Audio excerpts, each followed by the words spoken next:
Hello everybody and welcome back to the Season 2 commentary for Wonder over Yonder, starting from episode 1 as per usual. There's the outro. There's time for that outro. Yeah, I'm rather excited for this season. Like, I've heard a lot of very, very good things about it. And apparently there will be a bit more plot. Obviously, it will still remain a bit more in the episodic format, which is to be expected. But apparently it will get a bit more structured, and that will be rather exciting. And apologies for the glare and potential noises from traffic, but what can you do? Yeah. I have very little ideas about what this season will be. I mean, we were shown that one character's silhouette in the ending, or I think it was supposed to be the ending for the first season, so that will be rather interesting to see. But, without further ado, let us just begin with this. Opening seems to be rather similar, or... I don't think it is... Yeah, it isn't I don't think it is the same opening at the very least. Yeah, it's definitely not the same opening. That's quite nice. There are actually minor upgrades in this opening already. Or I might be just imagining things, because it's been a while since I saw it. It's nice to have a very, very recognizable start. Well, it would already appear that they are at the very least starting to amp up a bit more about the shadow effects and all that. Like, it's not that they were lacking in the first season, but they have already like been demonstrating it quite a bit, which is quite nice considering it's been only 2 minutes. Oh, that's some quite lovely animation there. Yeah, that looks quite lovely. I do love that they are still like using the joke for that. The size of the planet net. What is this? That might be the villain from that first that ending. Maybe? I mean, considering that even... Yeah. Well, that's a rather clean cut. The Crater Hater. Okay, that's... Okay. That is actually rather... That's actually a rather nice way to use a drill as an elevator, isn't it? I just absolutely adore Wander's goofball attitude. It's like so freaking prevalent. It's quite lovely. Okay, that's an interesting point I must reverse here, so because I accidentally spoke over it. An enemy's just an enemy I haven't defeated yet. I'll show this chump what happens when you mess with the greatest in the galaxy. That's actually pretty cool that they had basically Wanderer and Hater had the same line, except a bit differently worded regarding their different roles in this universe. It's rather interesting to show the difference between the two characters. That's rather nice. A very effective way, I'd say. Well, that's a genuine horror on Wanderer's face. I suppose alien I suppose those would be very, very clearly described as alien structures. Very, very accurately, even. There would appear to be a lot of, like, his helmet even appeared to be very similar to Hater's, which is ironic considering that the episode title is Crater Hater. But those also would appear to be watchdogs, although very different. Now, I do like that this new villain here is pretty much just Hater, except more alien, because Hater has a lot of, like, humanly recognizable features that we can easily recognize, but this is just very, very alien and far more futuristic. It's very effective tools for storytelling. Yeah, and considering that these are robotic, they won't be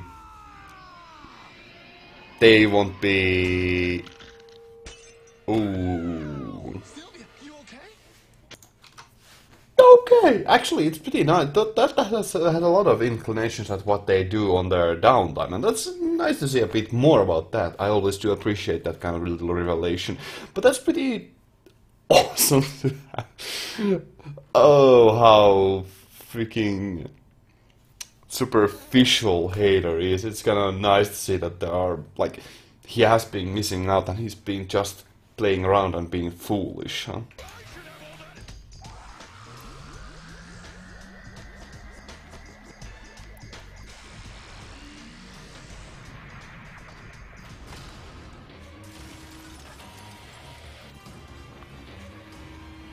That is slightly threatening. Sorry, buddy. I know you always want to see the best in people, but sometimes there's nothing there to see. You... Oh my, this is rather interesting. It's a test of character for Wonder. This seems bananas, and I must be plumb out of my melon, but I don't care. The way I figure, even the rottenest apple still has a sweet spot at its core. Kumquat! What? Okay, that's... puns are not usually something I comment on, but sticking to it that much... Yeah, that's kind of applaudable. That's actually kind of admirable. Perhaps I was a bit too formal.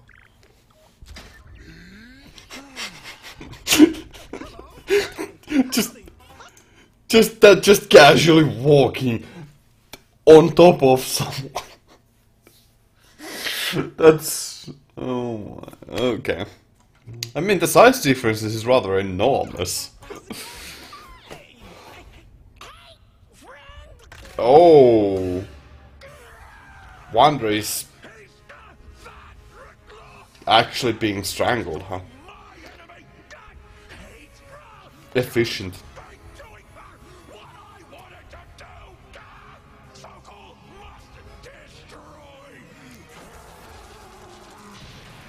Awesome, I was waiting for that.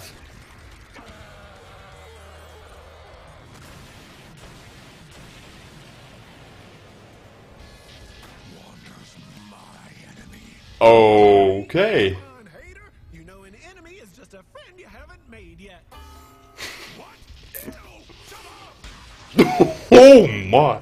Oh, you okay, buddy? Well, we're actually getting some battle here. That's pretty cool. Oh, peepers. Oh, yeah, that is actually lava. That should be quite deadly. Just building those...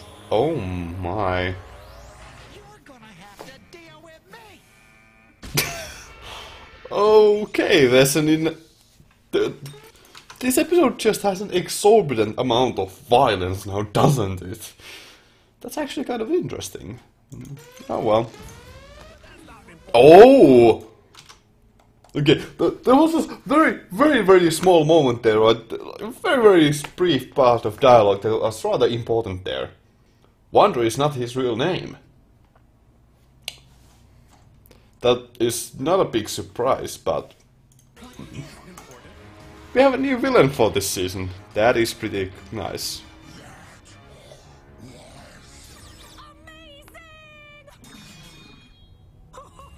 They were all like, what? Who is this guy?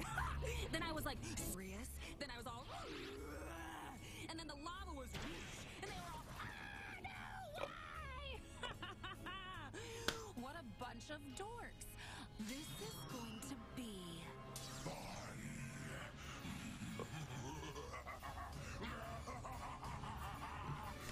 Oh. Okay. So, you think this guy is, what, Hater's brother? Oh, maybe he's Lord Hater's dad come to show him who's boss. Wait, Lord who? Lord Hater, that skeleton guy we work for? Oh my god! I've been calling him the wrong name for 6 months! Why didn't anyone tell me? What did you think he was called? I've been calling him Lord V! Nice way to avoid copyright infringement.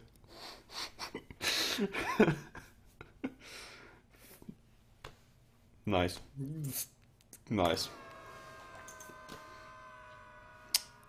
Okay. Okay. Well, screw me sideways and call me a pooch. That is... you know, that's a freaking amazing way to start a season. Yeah, it is twice the length of a normal episode, and that is nice because this establishes the new villain, which I hope will be the central figure because she turned out to be rather. I mean, it's not the first time I've seen that stereotype, and definitely won't be the last. And it is unfortunately often that kind of rather a bit more tomboyish attitude and a bit more energetic, like that kind of a bit more hyper girl attitude, and that's just nice. It is pretty well done, and I do like that she is a bit more. Honestly, she seems quite a bit more sadistic, a bit more energetic and entertained, and far more thrill seeker than Hader, and that's just nice. She does seem very, very interesting, and she means business, and that is really good that she is actually proficient at what she does. She is very, very, very. She is efficient at what she does, and that is very good, very, very nice. I really do like that.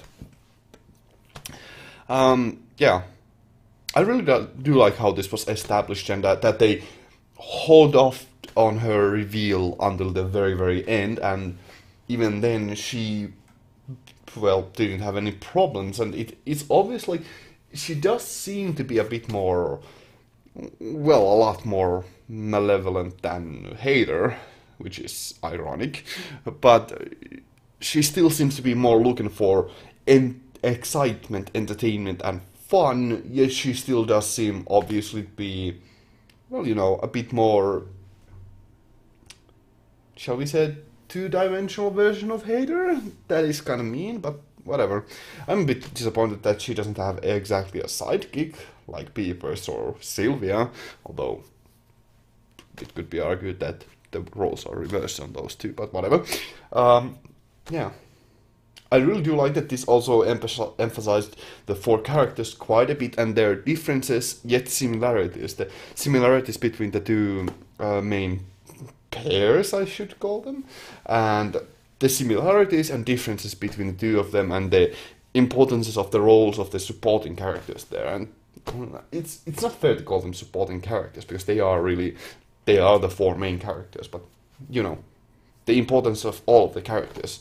And I really do like how much they had how much influence they put on the similarities between Hader and Dominator. Yeah, I suppose we should call her that. The similarities between the two of them, but more so the differences between the two of them that made them very, very exciting and interesting and entertaining. Basically, that she does feel a bit like Hader 2.0, except she is still definitely her own character, and that is nice. I do like that she is very clearly defined. She is very, very, very. She does have very, very distinctly different attitude from Hader, but I mean, it's not even obvious that she wants to be the most powerful villain in the galaxy. Or it's more likely that she just is a thrill seeker. But it's too early to make any conjunctures about her personality all that much. Rest assured, I am quite entertained by her. She's definitely rather exciting and interesting, and it will be quite nice to see the explorations here. And I do like that this gives a third wheel to this dynamic, and a third side or third faction just in general to the grand scheme of things. I'm expecting a lot of things about this. Although I can still see this very easily going down the episodic format path, because there are just more sides to this, and that's not bad, because we have seen a lot of the other villains, and we have seen a lot more other sides participate in the episodes without hogging all of the glory themselves, and just being a very good supportive cast and providing a lot more opportunities for a lot of jokes.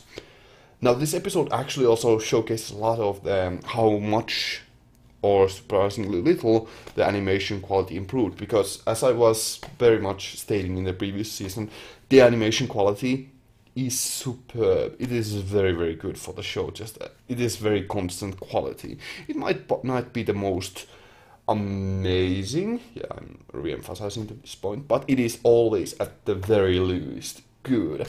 Now here, yeah, they should then suddenly have stepped up the budget quite a bit, and it is very noticeable. It is very, very noticeable in the quickness of the movements and all that. Although I do feel like that they, because of the storytellers aren't exactly fit for the 20-minute structure format, because they really felt like they were repeating some jokes maybe a bit too much, but that wasn't too distracting.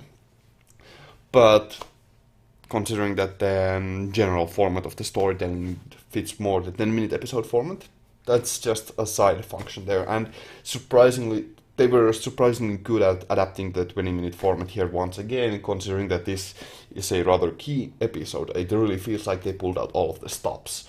Not only with the sound design department, or as always being top notch, not only with the music cues being really, really great, but also the sound effects being actually stepped up quite a bit and being very, very unique for all of the characters, and even more so distinguishable from the previous season. It is a noticeable quality improvement in every aspect, and that is very crucial when you are moving on to the next season. Yet it definitely isn't very, very different feeling. It doesn't feel very different from the previous season. It feels still very much the same, except it has more details and more movements and more fluidity to it. And that is very, very nice. I do appreciate that they at the very least didn't skimp out on upgrading the quality. Yeah. There's not much else to say. Like I did during the episode, I commented on specifically Dominator's, like the difference, again, coming back to the differences between her and Hater. Those are rather, I really like how much more alien, just purely alien in the very, very strict meaning of the word, her design were, or her ship and her troops and all those, their design was a far more alien, in a very, very bizarre feature. They had a lot more bizarre features that were quite fitting to create the very, it wasn't exactly oppressive, but it was a bit more bizarre mood and bizarre feeling, which was very good for the episode. So yeah, the graphical design department is as per usual on point. Yeah, I mean, it is very, very top-notch quality show still, and I mean, there's not much I can actually, like, is there something I could actually fault them for? Not really. Like, I mean, well, no, like, I'm trying to come up with something, but I really like that they had a lot of differences between both Hater and Yonder, and they showcased those a lot with dialogue choices and their actions, but they also showcased those differences between Hater and Dominator, and that's just quite nice. It's a very strong start for the season. It is very good, it's very proficient, it shows what the new villain, it showcases the animation quality, and best of all, it still retains the same feeling of form that the previous season had. So yeah, I really, like, just based on this episode alone, like, the previous season had a problem of starting off rather slowly. This one, just straight off the ball, just starting with this very strong episode. Like, this is definitely one of the best episodes so far, just from comparing both of the seasons, which is not really fair to say, but it is very good. And it is good that it is the first episode, it gets my interest, and I am very, very excited for the next ones. Thank you all very much for watching. I'll hope to see you on the future. Have a great day and stay awesome. God move out. Thank you very much for watching.